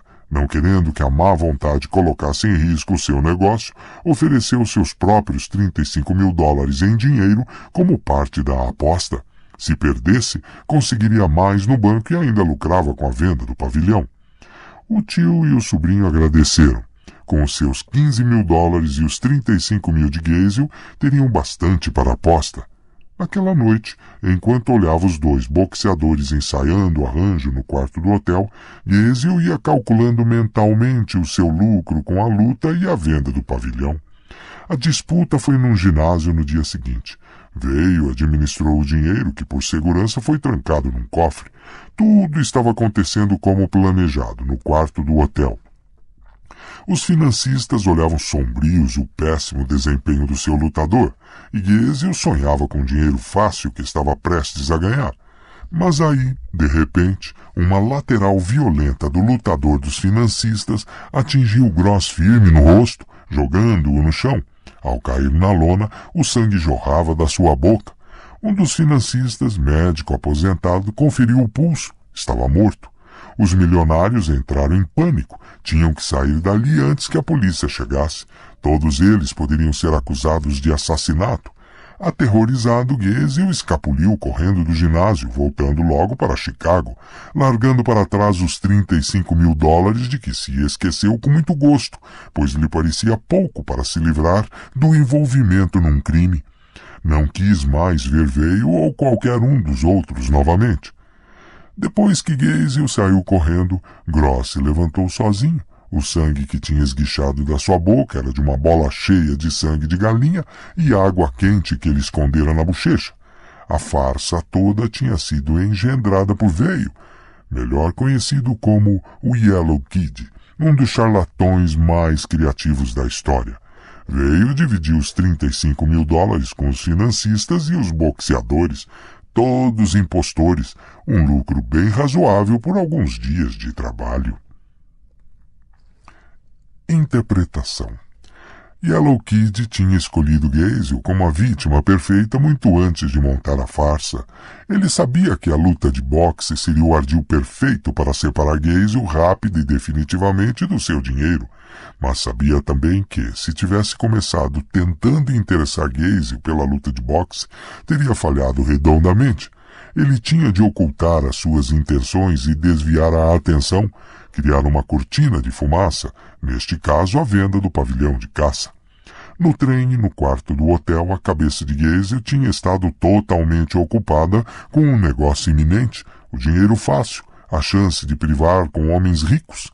Ele não tinha notado que Gross estava fora de forma e passado da idade. Tal é o poder de distração de uma cortina de fumaça. Envolvido no negócio, a atenção de Gaziel foi facilmente desviada para a luta de boxe, mas só quando já era tarde demais para ele notar os detalhes que denunciariam Gross. A luta, afinal de contas, dependia agora de um suborno e não das condições físicas do boxeador. Gaziel ficou tão distraído no final com a ilusão da morte do lutador que se esqueceu completamente do seu dinheiro. Aprenda com Yellow Kid. A fachada invisível familiar é a cortina de fumaça perfeita. Aborde o seu alvo com uma ideia que pareça bastante comum, um negócio, uma trama financeira.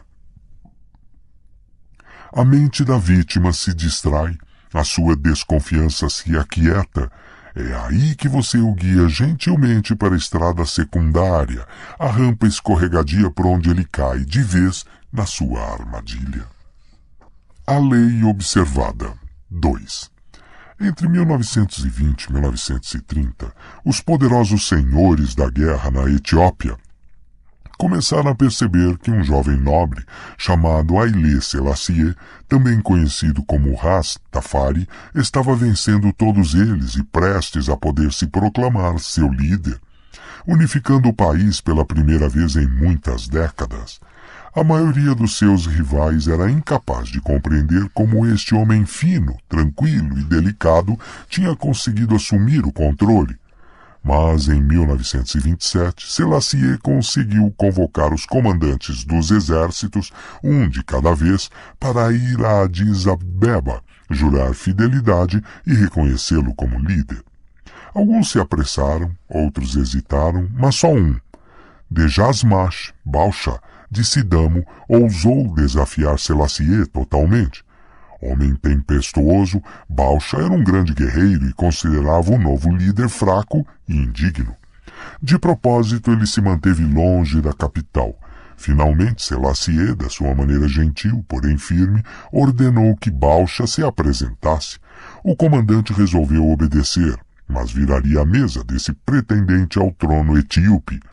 Seguiria para Addis Abeba no seu próprio ritmo e com um exército de 10.000 homens, força suficiente para se defender, talvez até para iniciar uma guerra civil. Estacionando a sua formidável tropa num vale a cerca de 5 quilômetros da capital, ele esperou, como faria um rei, Selassie teria que ir até ele. Selassie enviou emissários, convidando Balcha para um banquete em sua homenagem.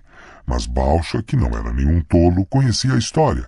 Sabia que antigos reis e senhores da Etiópia tinham usado banquetes como armadilha.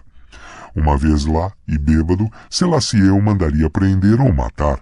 Para mostrar que tinha compreendido o que estava acontecendo, ele aceitou, mas com a condição de poder levar a sua guarda pessoal, 600 dos seus melhores soldados, armados e prontos para defender a ele e a si próprios. Para surpresa de Balcha, Selassie respondeu com toda a cortesia, dizendo que era uma honra recepcionar tais guerreiros. A caminho do banquete, Balcha avisou seus soldados para não beber e montar guarda. No palácio, Selassie foi gentilíssimo.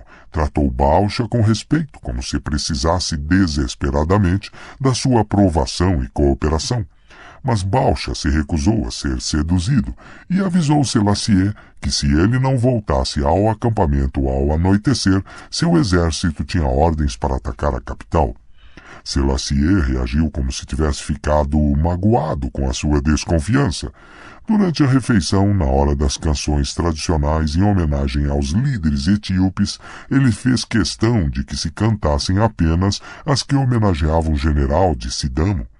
A Balcha pareceu que Selassie estava com medo, intimidado por este grande guerreiro a quem ninguém conseguia enganar.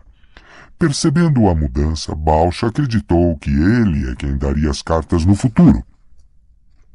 Ao fim da tarde, Balcha e seus soldados começaram a marcha de volta ao acampamento, em meio a aplausos e salvas de artilharia. Olhando por sobre os ombros para a capital, ele planejou a sua estratégia, como seus marchariam pelas ruas da capital em triunfo dentro de semanas, e Selassie seria colocado no seu devido lugar, a prisão ou o cadafalso. Quando ia se aproximando do acampamento, entretanto, Balcha percebeu que havia algo de muito errado por ali. Onde antes se erguiam tendas coloridas a perder de vista, agora não havia nada, apenas a fumaça de fogueiras extintas. Que magia infernal era essa? Uma testemunha contou o que tinha acontecido. Durante o banquete, um grande exército, comandado por um aliado de Selassie, tinha entrado no acampamento de Balcha por uma estrada secundária que ele não tinha visto. Este exército não viera para lutar. Sabendo que o general escutaria os ruídos de uma batalha e voltaria correndo com os 600 homens de sua guarda pessoal, Selassie armou as suas próprias tropas com cestos de ouro e dinheiro. Elas cercaram o exército de Balcha, decididas a comprar até a última das suas armas. Quem se recusasse era facilmente intimidado. Dentro de poucas horas, toda a força de Balcha estava desarmada e espalhando-se por todas as direções. Percebendo que estava em perigo, Balcha resolveu marchar para o sul com seus 600 soldados, para se reorganizar. Mas o mesmo exército que desarmara seus soldados tinha bloqueado o caminho. A outra saída era marchar para a capital, mas Selassie tinha armado um grande exército para defendê-la. Como um jogador de xadrez, ele previu os movimentos de Balcha e lhe deu um xeque-mate. Pela primeira vez, Balcha se rendeu. Em sinal de arrependimento por seu orgulho e ambição, ele concordou em ingressar no mosteiro. Interpretação. Durante todo o longo reinado de Selassie, ninguém conseguiu entendê-lo. Os etíopes gostam de seus líderes violentos, mas Selassie, que vestia a fachada de um homem gentil, amante da paz, durou mais do que qualquer um deles.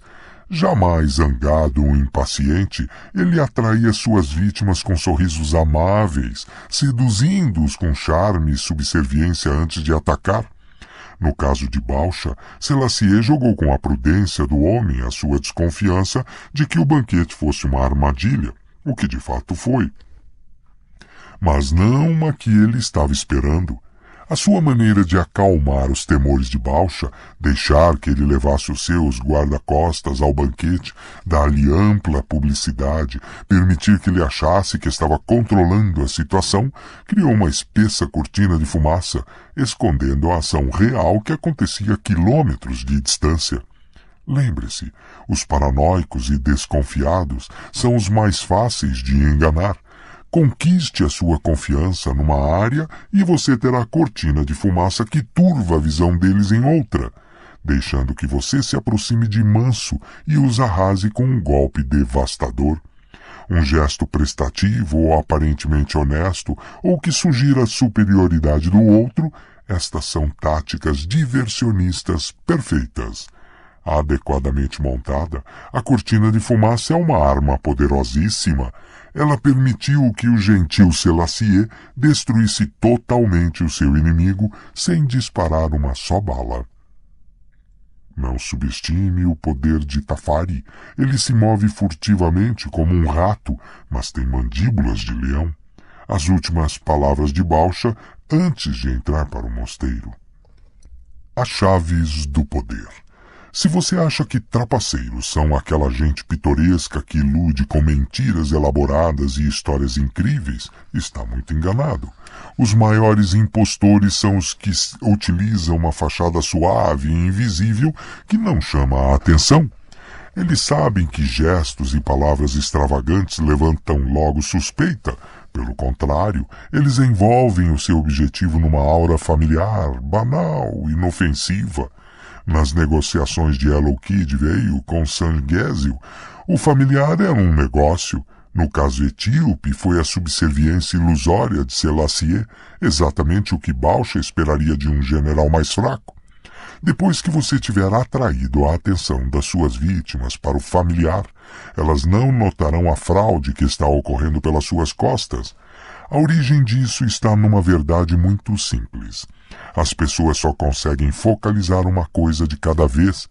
É realmente muito difícil para elas imaginar que a pessoa suave e inofensiva com quem estão lidando está ao mesmo tempo tramando outra coisa. Quanto mais cinza e uniforme a fumaça da sua cortina, melhor ela esconde as suas intenções. Nas iscas e pistas falsas discutidas na parte 1, você distrai ativamente as pessoas. Na cortina de fumaça, você ilude a sua vítima, atraindo-a para sua teia. Por ser tão hipnótica, esta é com frequência a melhor maneira de dissimular suas intenções. A forma mais simples de cortina de fumaça é a expressão facial. Por trás de um exterior brando e legível, podem estar sendo tramados todos os tipos de ações violentas e prejudiciais, sem serem percebidas.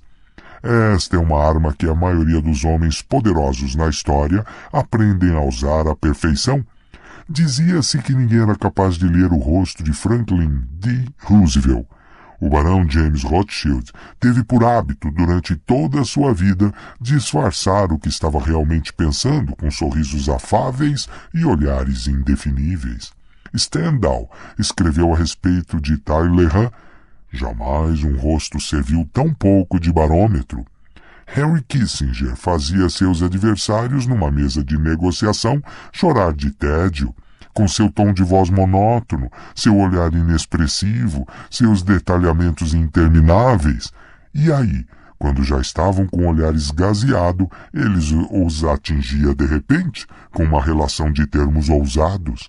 Apanhados desprevenidos, intimidavam-se facilmente. Como explica o manual de pôquer? Na sua vez de jogar, o bom jogador raramente é um ator. Pelo contrário, ele pratica um comportamento frio que minimiza os padrões legíveis, frustra e confunde o adversário e permite mais concentração.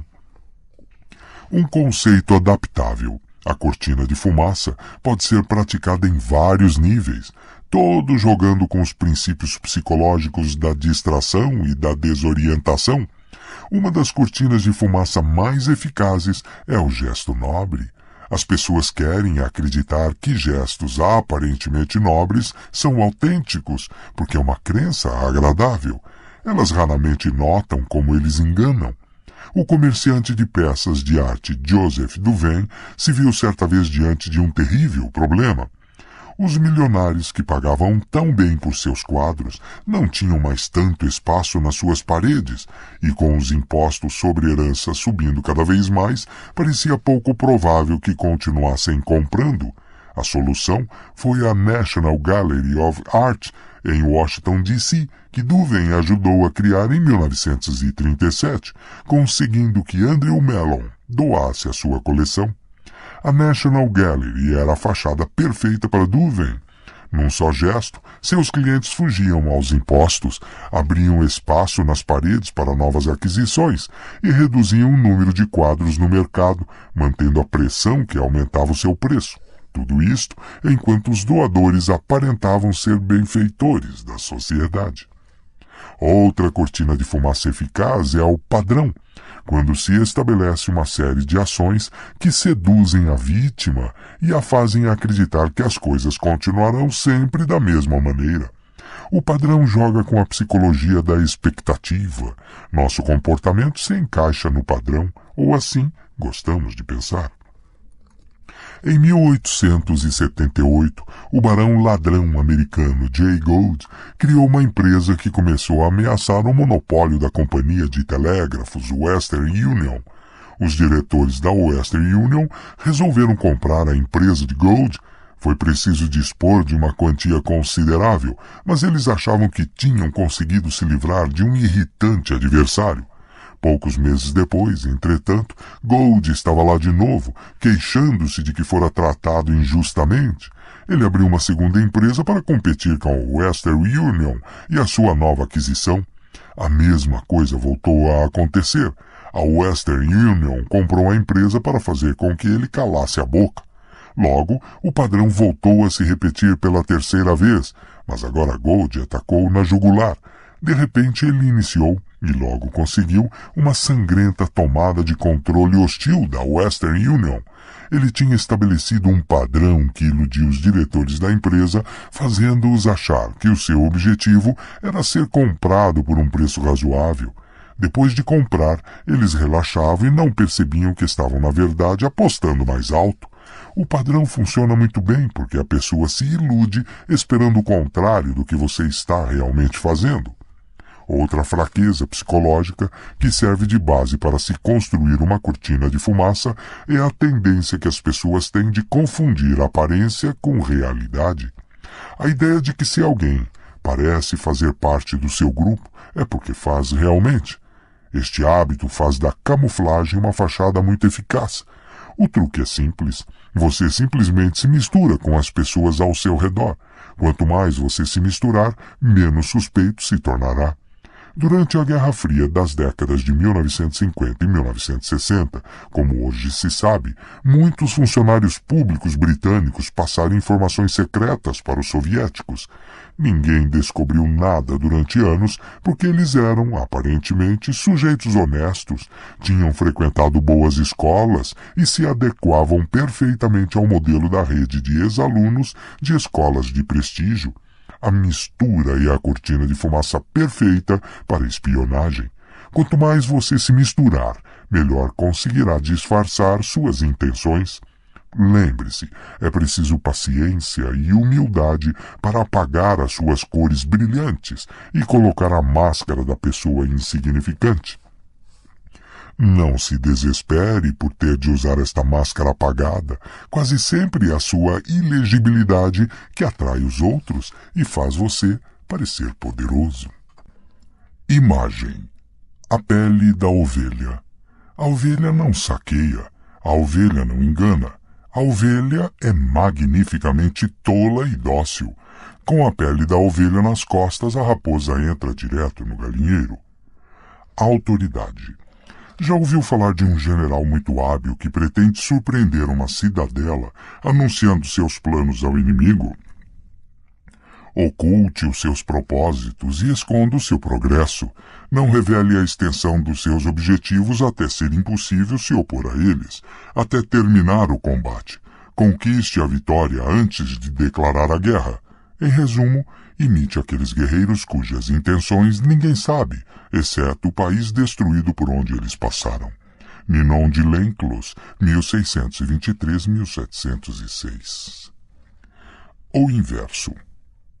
Não há cortina de fumaça, pista falsa, insinceridade ou outra tática diversionista qualquer que disfarce as suas intenções se você já tiver fama de impostor. Com a idade e o sucesso que você vai alcançando, se torna cada vez mais difícil disfarçar a sua esperteza. Todos sabem que você é dissimulado. Continue bancando ingênuo e corra o risco de parecer um grande hipócrita, o que limitará seriamente seu espaço de manobra. Nesses casos é melhor assumir, aparentar ser um patife honesto, ou melhor, um patife arrependido. Não só vão admirá-lo por sua franqueza, como, o que é mais estranho e maravilhoso, você vai conseguir continuar com as suas artimanhas. À medida que ia ficando mais velho, P.T. Barnum, o rei da fraude no século XIX, foi aprendendo a aceitar a sua reputação de grande impostor. Num determinado momento, ele organizou uma caça a búfalos em Nova Jersey completa, com índios e alguns búfalos importados. Ele divulgou a caçada como sendo autêntica, mas o resultado foi tão artificial que a multidão, em vez de ficar zangada e pedir o dinheiro de volta, se divertiu muito. Eles sabiam que Barnum trapaceava o tempo todo, era o segredo do seu sucesso, e gostavam dele por isso. Aprendendo a lição, Barnum parou de esconder as suas artimanhas, chegando até a revelar suas fraudes numa autobiografia. Como escreveu Kierkegaard, o mundo quer ser enganado. Finalmente, embora seja mais sábio distrair a atenção dos seus propósitos, apresentando um exterior suave e familiar, há momentos em que o gesto colorido, visível, é a tática diversionista correta. Os grandes charlatões saltimbancos da Europa nos séculos XVII e XVIII usavam o humor e o divertimento para iludir suas plateias. Deslumbrado com o espetáculo, o público não percebia as verdadeiras intenções dos charlatões. Assim, o próprio astro charlatão aparecia na cidade numa carruagem negra, puxado por cavalos negros. Palhaços, funâmbulos e artistas de espetáculos de variedade o acompanhavam, atraindo o povo para suas demonstrações de elixires e poções milagrosas. O charlatão fazia o divertimento parecer o assunto do dia, quando, na verdade, o assunto do dia era a venda dos elixires e poções milagrosas. Espetáculos e divertimento são, nitidamente, excelentes artifícios para dissimular as suas intenções, mas não podem ser usados indefinidamente. O público se cansa e desconfia e acaba percebendo o truque. Pessoas poderosas com exteriores afáveis, por outro lado, os Talleyrand, os Rothschild, os Selassie, podem praticar suas dissimulações no mesmo lugar a vida inteira. Seu ato não se desgasta e raramente levanta suspeitas. A cortina de fumaça colorida deve ser usada com cautela, portanto, e só na ocasião certa. Notas. Jeú, rei de Israel, finge adorar o ídolo Baal. Ajuntou Jeú a todo o povo e lhe disse: Acabe serviu pouco a Baal, Jeú, porém, muito o servirá. Pelo que chamai-me agora todos os profetas de Baal, todos os seus servidores e todos os seus sacerdotes. Não falte nenhum, porque tenho grande sacrifício a oferecer a Baal. Todo aquele que faltar não viverá. Porém Jeú fazia isto com astúcia para destruir os servidores de Baal. Disse mais Jeú: Consagrai-me uma assembleia solene a Baal, e a proclamaram. Também Jeú enviou mensageiros por todo Israel. Vieram todos os adoradores de Baal, e nenhum homem deles ficou que não viesse. Entraram na casa de Baal, que se encheu de uma extremidade à outra. Entrou Jeú na casa de Baal e disse aos adoradores de Baal: Examinai, e vede bem que não esteja aqui entre vós algum dos servos do Senhor, mas somente os adoradores de Baal. E entrando eles a oferecerem sacrifícios e holocaustos, Jeú preparou da parte de fora 80 homens, e disse-lhes: Se escapar algum dos homens que eu entregar em vossas mãos, a vida daquele que o deixar escapar responderá pela vida dele. Sucedeu que, acabado o oferecimento do holocausto, ordenou Jeú da sua guarda e aos capitães: Entrai, feri-os, que nenhum escape. Feriram-nos ao fio da espada, e os guardas e os capitães os lançaram fora e penetraram no mais interior da casa de Baal, e tiraram as colunas que estavam na casa de Baal e as queimaram. Também quebraram a própria coluna de Baal e derrubaram a casa de Baal e a transformaram em latrinas até o dia de hoje. Assim Jeú exterminou de Israel a Baal. Velho Testamento, 2 Reis 10, 18, 28. Fuja atravessando o oceano à plena luz do dia. Isto significa criar uma fachada que acaba se tornando imbuída de uma atmosfera ou impressão de familiaridade, dentro do qual o estrategista pode manobrar sem ser visto, enquanto todos os olhos são treinados para ver familiaridades óbvias. The Japanese Art of War, Thomas Cleary, 1991. Pasta 4. Lei 4. Diga sempre menos do que o necessário. Julgamento. Quando você procura impressionar as pessoas com palavras, quanto mais você diz, mais comum aparenta ser, e menos controle da situação parece ter. Mesmo que você esteja dizendo algo banal, vai parecer original se você o tornar vago, amplo e enigmático. Pessoas poderosas impressionam e intimidam falando pouco. Quanto mais você fala, maior a probabilidade de dizer uma besteira. A lei transgredida. Gnaeus Marcius, também conhecido como Coriolano, foi um grande herói militar da Roma Antiga. Na primeira metade do século V a.C., ele venceu muitas batalhas importantes, salvando várias vezes a cidade de uma catástrofe. Como passava a maior parte do tempo nos campos de batalha, poucos romanos o conheciam pessoalmente, o que o tornava, portanto, uma espécie de figura lendária. Em 454 a.C., Coriolano decidiu que era hora de explorar a sua reputação e entrar para a política. Concorreu às eleições para o alto posto de cônsul. Tradicionalmente, os candidatos a este cargo faziam um discurso público no início da disputa e a primeira coisa que Coriolano fez, ao aparecer diante do povo, foi exibir as dezenas de cicatrizes acumuladas durante 17 anos de lutas por Roma. Poucos na multidão realmente ouviram o longo discurso que se seguiu. Aquela